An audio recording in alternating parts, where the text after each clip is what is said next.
Continuons dans la chimie des solutions et parlons aujourd'hui des concentrations massiques et molaires.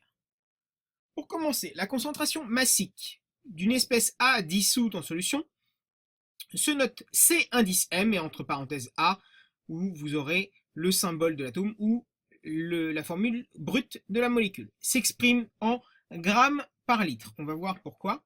Et son expression, C indice M, donc pour concentration massique de A, eh bien c'est tout simplement la masse de A, donc petit m, divisé par le volume de la solution. La masse en grammes, le volume de la solution en litres généralement, et dans ce cas-là, donc la concentration massique en grammes par litre. Ça représente tout simplement une masse que vous allez dissoudre dans un certain volume. Exemple, si je décide de dissoudre une masse de 2 grammes de sucre dans 100 millilitres, et bien on va voir quelle concentration va être le sucre dans la solution. La masse, donc 2 grammes, divisé par le volume de la solution, donc 100 millilitres multiplié par 10 puissance moins 3 pour l'avoir en litres, ce qui nous donne 20 grammes par litre. Ça représente la même chose de dissoudre 2 grammes de sucre dans 100 millilitres ou 20 grammes dans 1 litre. Si je multiplie le volume par 10, pour avoir la même concentration, je vais devoir dissoudre, 10 fois plus de masse, donc 20 grammes pour 1 litre. Donc ça équivaut, voilà, 2 grammes pour 100 millilitres ou 20 grammes par litre, c'est la même chose. C'est une masse que vous allez dissoudre dans un certain volume. Parlons maintenant de concentration molaire. La concentration molaire d'une espèce A est notée C entre parenthèses A sans l'indice M comme pour la concentration massique ou entre crochets et s'exprime en mol par litre. Donc c'est la même formule, sauf qu'ici au lieu de dissoudre une certaine masse de A, vous allez dissoudre une quantité de matière, un certain nombre de moles de A dans un volume.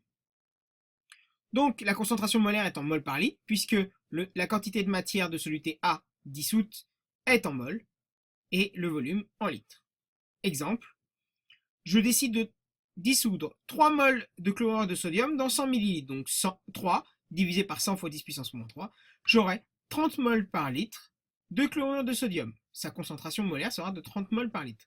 Encore une fois, ça revient au même de dissoudre 3 moles dans 100 ml que de dissoudre 30 moles dans 1 litre. Donc attention, la concentration, attention au volume dans lequel, si vous multipliez le volume par 10, vous pouvez, pour avoir la même concentration, multiplier la quantité que vous allez dissoudre par 10 également. Comment passer de l'un à l'autre? On peut passer directement donc de la concentration massique à la concentration molaire et vice-versa via une relation avec la masse molaire. Petite démonstration. Donc on part de la concentration massique de A, qui est la masse de A, donc divisée par le volume de la solution.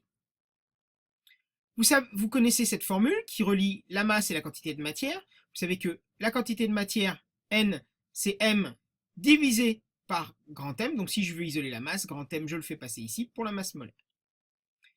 Eh bien, je vais remplacer la masse de A ici par Na fois grand M. Ce que je fais là. Et vous voyez que ici, N de A sur V, je fais apparaître quoi? Je fais apparaître la concentration molaire, multipliée donc par la masse molaire de A. Donc, concentration massique de A est égale à la concentration molaire de A, multipliée par la masse molaire, juste en remplaçant la masse de A par N fois grand M. De la même façon, donc on a N est égal à petit m sur grand M, on a dit. Donc cette fois-ci, je pars de la concentration molaire, j'ai N sur V. Je peux remplacer N par petit m sur grand M, ce que je fais ici. Donc ici multiplié par volume de la solution qui est toujours au dénominateur. Et ici donc apparaît MA sur le volume de la solution qui est la concentration massique. Donc la concentration molaire est égale à la concentration massique divisée par la masse molaire de A. Voilà les deux formules que l'on a dans les deux sens.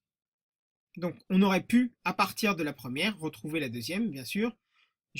Pour avoir la concentration molaire, je fais passer la masse molaire de A en dessous la concentration massique, ce qui me redonne celle-ci, qui est là.